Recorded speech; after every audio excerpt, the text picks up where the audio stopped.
Hey y'all, welcome back to my channel. If you're new here, hi, welcome. My name is Dee and I write under the pen name Sky Winter, and I literally write romance. All romance. If you are looking for a good read, a good time, fun, maybe short, maybe a little longer, then you're in the right spot. Here on my little side of the internet, we discuss all things love, all things romance, all things writing, because sometimes we're going to talk about other genres, other tropes, because I'm expanding, guys. I'm expanding my horizons. So if you are here to learn, if you love to write, if you love learning new things, then go ahead and hit that subscribe button, ding that notification bell so that you can be notified each and every time I upload, and hit that like button. Today is another Tropey Tuesdays video and another off-camera video for me because my body has decided that if I sit at my desk too long, I'm down for the count for the next day. So this is what I get for trying to do some work last night. I am not able to sit there again right now. I apologize. I may just keep this format for the rest of the series because it seems to me that on Tuesdays, I'm just down. And I mean, if y'all are out there with disabilities, y'all understand most days are horrendous. Like, we may slap on a smile, we may sit there and push through, but honestly, it hurts. It hurts so bad after the fact. And this is supposed to be fun for me. So if maybe lying here and recording, maybe this Tropey Tuesdays thing should become a podcast. Who knows? But I'm just unable to go on camera right now. Ain't nobody needs to see this flinching but me and the Lord. So let's dive into what we're going to be talking about today. Today, as I said, it's another Tropey Tuesdays videos. This is episode 5 of Tropey Tuesdays, and we're going to be discussing my favorite trope. We're going to be talking about fake dating / fake relationships, and I'm excited to dive into it. So if that's something you want to like report about or learn about or just talk about, stay tuned and I'll see you on the flip side.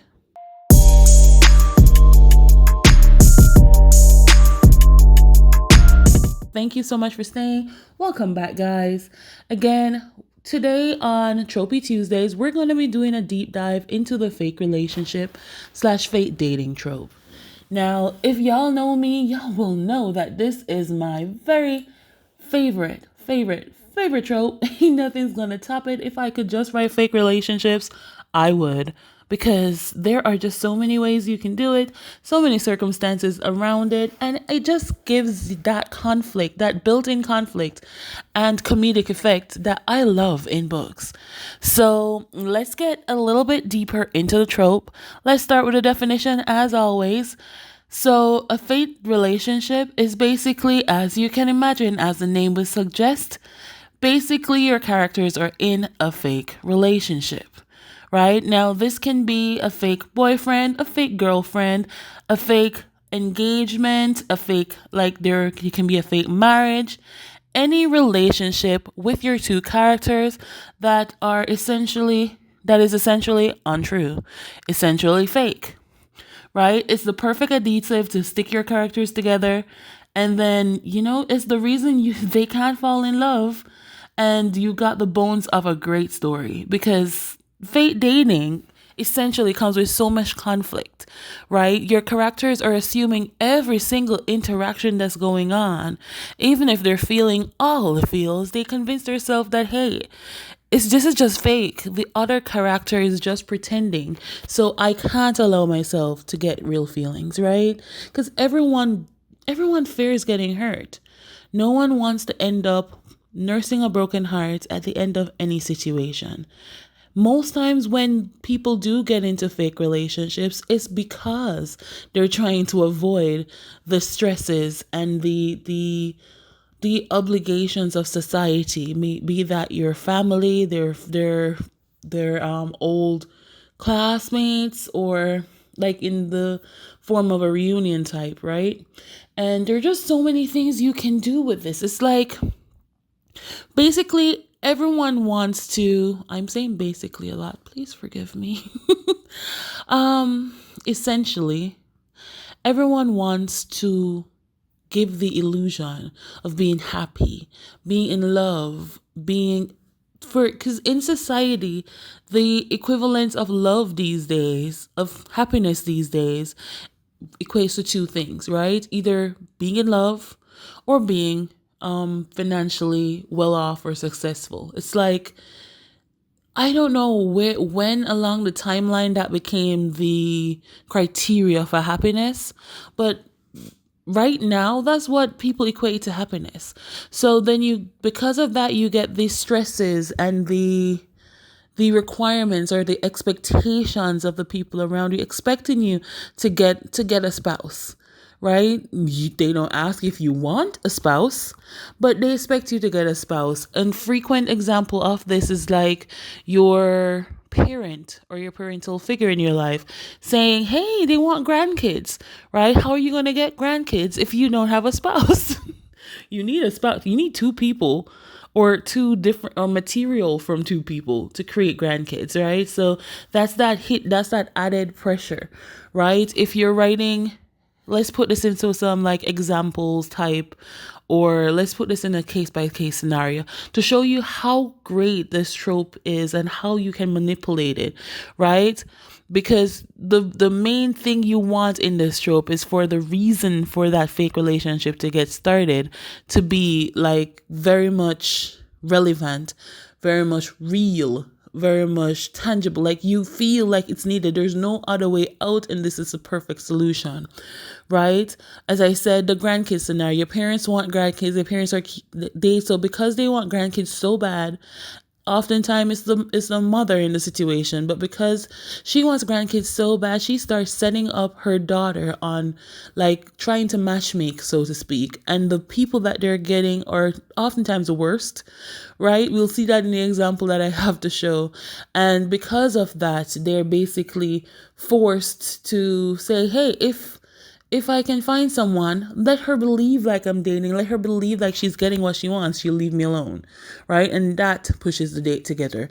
In the YA space, oftentimes the fake dating happens because there is like maybe the character that you're writing has a crush on another one, right? So they have a crush on another person in the story, and in order to get that person's attention, they come up with a brilliant idea that maybe if they fake date a friend or fake date someone else or fake date their tutor, right, that would make the other person jealous. It's often the popular boy that they're trying to impress, right? So by fake dating a tutor, fake dating a friend or someone else, then that person would see them going around with that person, and then they'll get jealous and fall for them.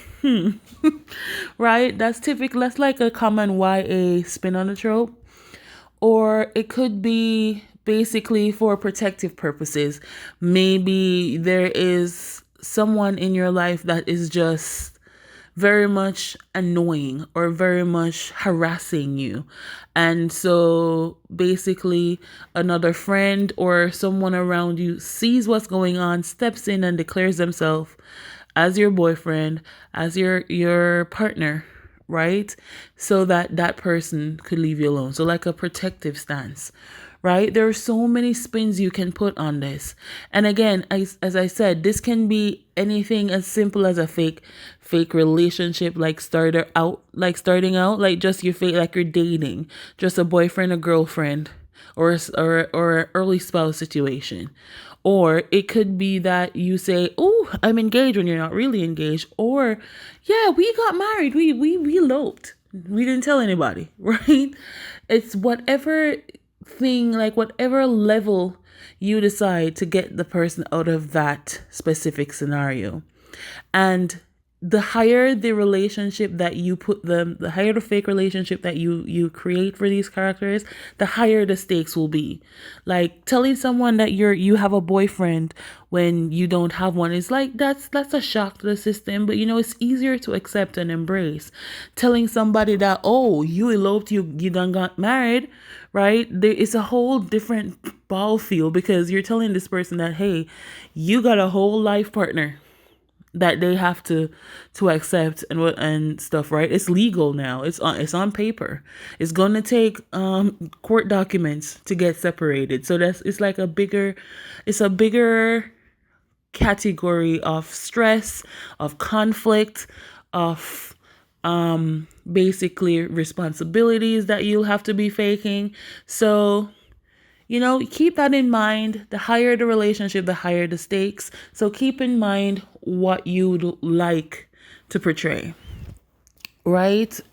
Now, this is going to be, I'm sorry if you can hear me wheezing, guys. It's a terrible day. Terrible day for me right now. I'm just going through this as quick as I can. Okay, let's dive into the examples, right? Because this is a popular trope. I know most people understand the trope. I am going to basically, hopefully the examples will get me to be able to explain it better for you guys. And if not, then go ahead and drop all your questions down below.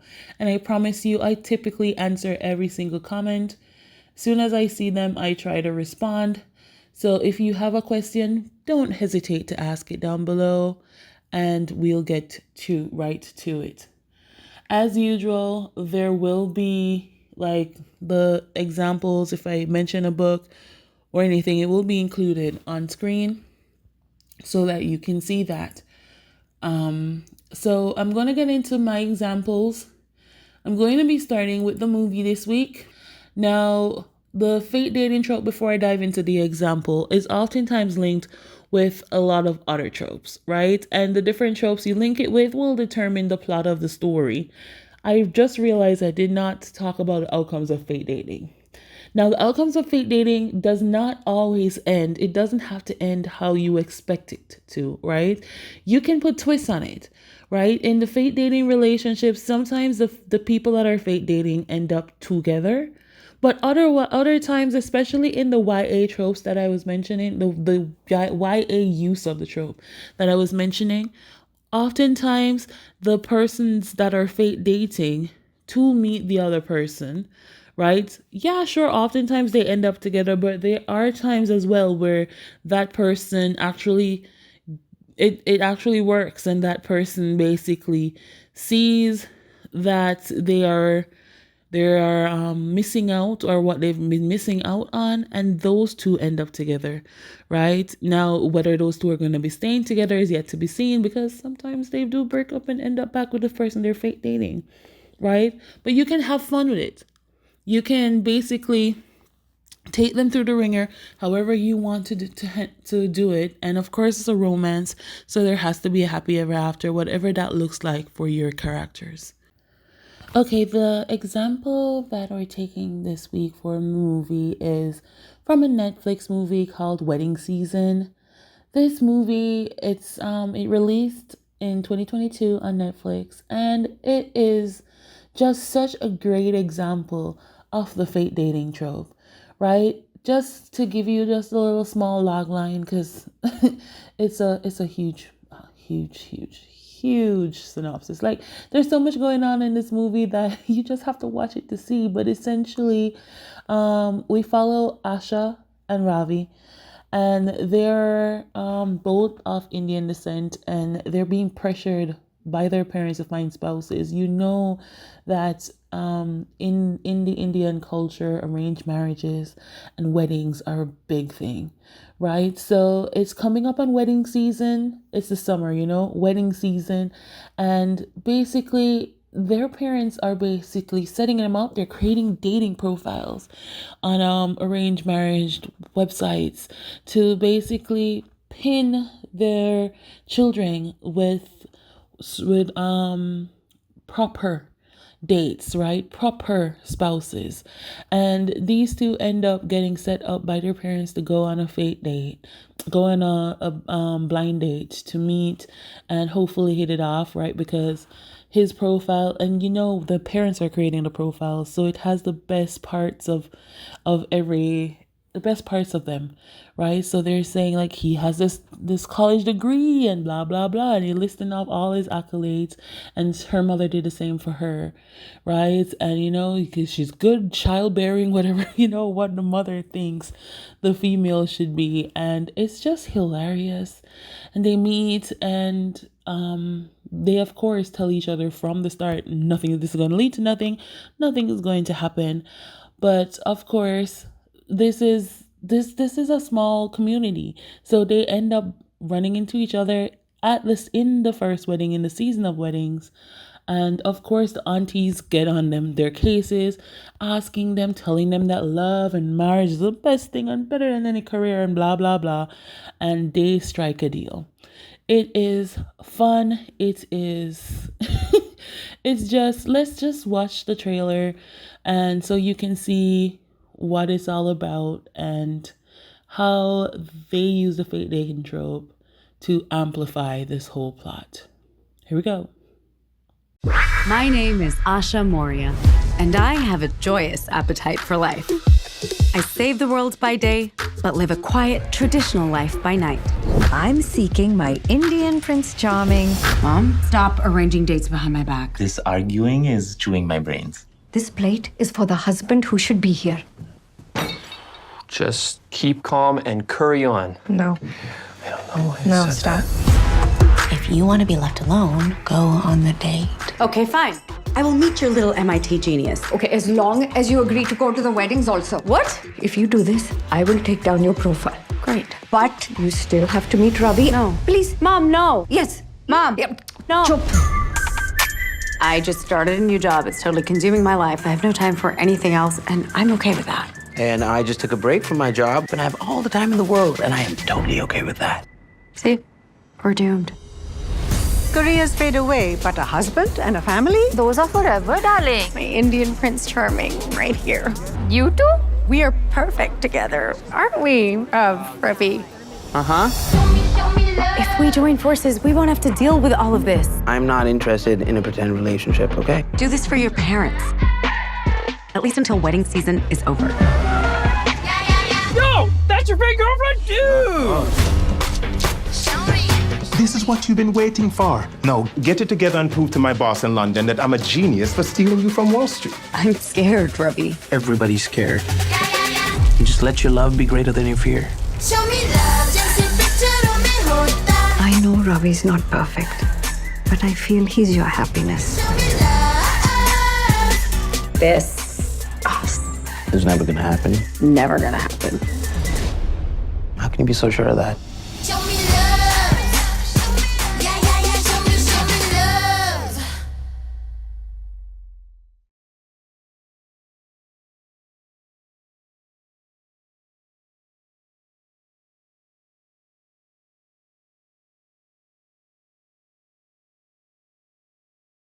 All right, so yeah, I just think it's hilarious. I love this movie. As you've seen, it's just a fun, good time. And fate dating plays the main role of driving the plot together, right? Because they basically are the perfect match on paper. And through fate dating, they'll realize that they may be the perfect match in real life too. It's fun. It is entertaining and has the worst fake Caribbean accent I've ever heard in my life. But it's a good time. It's all for the feels. I think it's supposed to be like Jamaican mixed with English, British type. I don't know. It strikes me as a British Jamaican accent is what it strikes me as, right? Of, the British, of someone from the UK trying to speak a Jamaican accent, or basically taking on the accent they hear around London, around England from immigrants or people that are children of immigrants. But it is hilarious. We don't talk like that, but it's a good time. So that is The Wedding Season on Netflix. It's been in the North American Netflix market since 2022. I checked this morning, it's still there. So hopefully you can find it in your region and enjoy to see, give it a watch to see how they use this fate dating trope to solidify the plot of their story. Now, the book that I'm going to be recommending to you today is a shameless plug. It is one of my Sky Winter books, and it's called Faking It for Love. I basically released this last year, and it's a part of my Pride Mountains Montgomery siblings series. It follows Jacqueline Montgomery, the youngest Montgomery sibling, and Cole Blackstone. You know, Cole is one of those men that we've been following from book one. He started out as friends with our main character from the original book, but they had a little falling out because Cole is what you called a cop block. He was always in the way, and then he thought that they were best friends, but something happened in business. I'm trying not to spoil these books for you. They're very short, so almost anything you say can be a spoiler. But between the first book and Jacqueline's book, which apologize, sorry about that. I'm really having a rough time getting through speaking, but I'm almost over. I'm almost through. It's almost done. So we're almost there.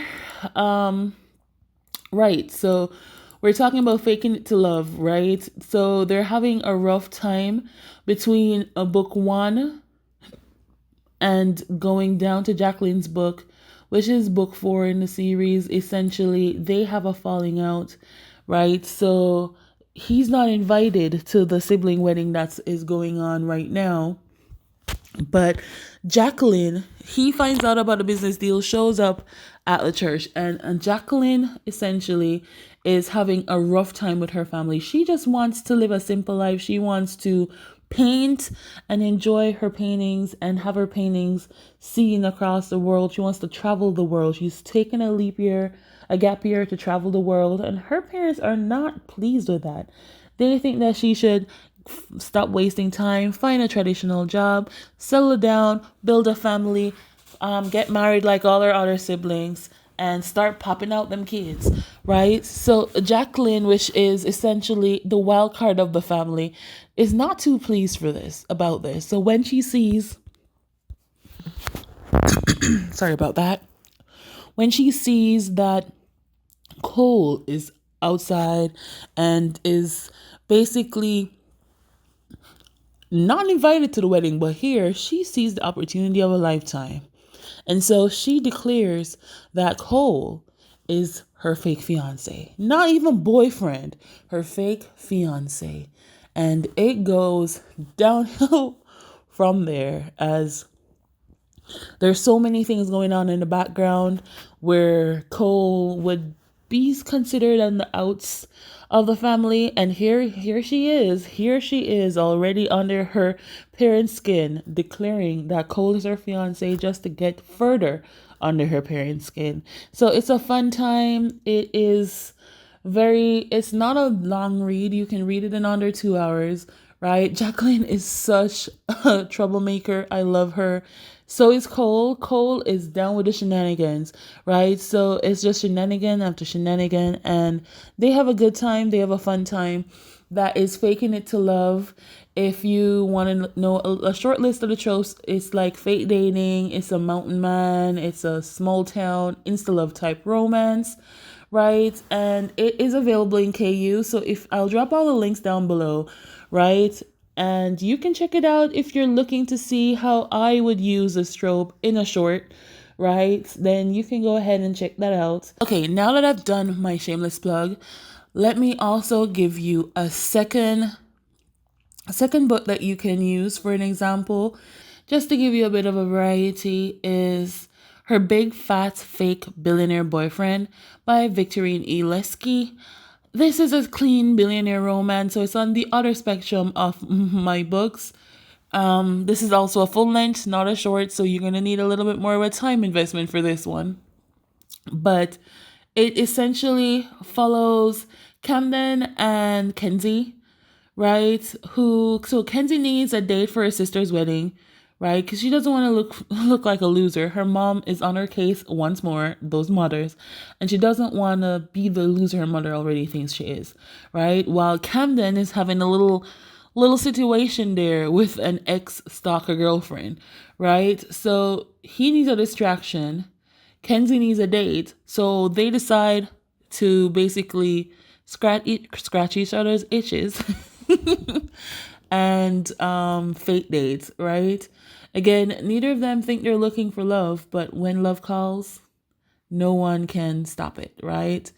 That's a little shameless plug there for a book that's upcoming from my friend. Y'all need to listen out, right? Because there's so many amazing people on Authortube in our little community here that's doing so many different amazing things. And I can't wait for them all to just, break out and be the famous, brilliantly talented people that they are. Like, they're already brilliantly talented, right? But I can't wait for you guys, the public, to see all the amazing things they're coming with. But that is my second example. I will put all the links down in the description box below so that you can easily find all these examples that I've used. That is going to be it for our fake dating, fake relationship trope deep dive today. If there are any questions that you have or any comments that you want to add, go ahead and drop them down in the comments box below, and I will be sure to respond, do my very best to answer all the questions in a timely fashion. And also, we can start a discussion. Anyone else in the community, we have amazing people in the community, as I said, that will also be able to give their feedback, give their 2 cents. So don't be afraid to drop it in the comments. It's all love here. It's a great community, right? Speaking of being in the community, if you want to be a member of you want to be a part of my little community here, go ahead and hit that subscribe button down below. It is free, guys. Support your girl. Ding that notification bell so you can be notified each and every time I upload, and hit that like button if you liked the content that I am putting out, and if you're enjoying these deep dives, let me know by hitting that like button. Again, my name is Dee. I write under the pen name Sky Winter. You can find me everywhere under Sky Winter Books. If you aren't aware, guys, I also do paid beta reading. I have a generally quick turnaround, and I basically give you the feedback that you need to take your manuscript to the next level, and give you the hard facts and what the readers will be thinking of before it hits the market. So it's like you have a little cheat code, right? It's an affordable service that I offer on my Ko-fi, Fiverr, and Upwork, right? And I also offer bookish designs under diversebookdesigns.com. So if you need a book cover, if you need some promo material, go ahead and hit your girl up. It's diversebookdesigns.com. Again, all these links will be down in the comments below. So yeah, I look forward to hearing from you if you require services. Again, thank you so much for listening to my video, listening to me talk. I want you to stay hydrated, save your work, and keep... Oh, the prompt! I keep forgetting the prompt. Oh, Lord. So, the prompt, right? For this week. The prompt for this week is: your characters have a family reunion or school reunion coming up. They've always been the black sheep of a family or the class clown if you're going with school. No one expects them to end up with anyone. They see a post on social media leading up to it, like what you expect, and everyone is expecting them to come up very single, very alone, and letting the people know that they live with a bunch of cats. They became the cat lady, right? This is not going to stand with you. You're going to fix this. So you set out to get a fake date, and you find the perfect person, the sexy neighbor that just moved in next door. That's the prompt, guys. Have fun. Be sure to let me know if you do write anything with the prompt. Let me know. You can write it in the comments below. Let me know that you did something, right? You can send it to me on social media. If you don't mind, you can put it in the comments. I don't mind. Just let me know. I'd love to read it. I'd love to let you know what I think. Again, My name is Dee. I write under the pen name Sky Winter. You can find me everywhere under Sky Winter Books on all the social medias, right? Thank you so much for being a part of this video. Hydrate, hydrate, hydrate. I'm going to do that right now. I'm still wheezing. I need as much water as I can get. And guys, be sure to save your work. Be kind to yourselves. Be kind to one another. And I'll talk to y'all again next week. That's it, guys. Bye.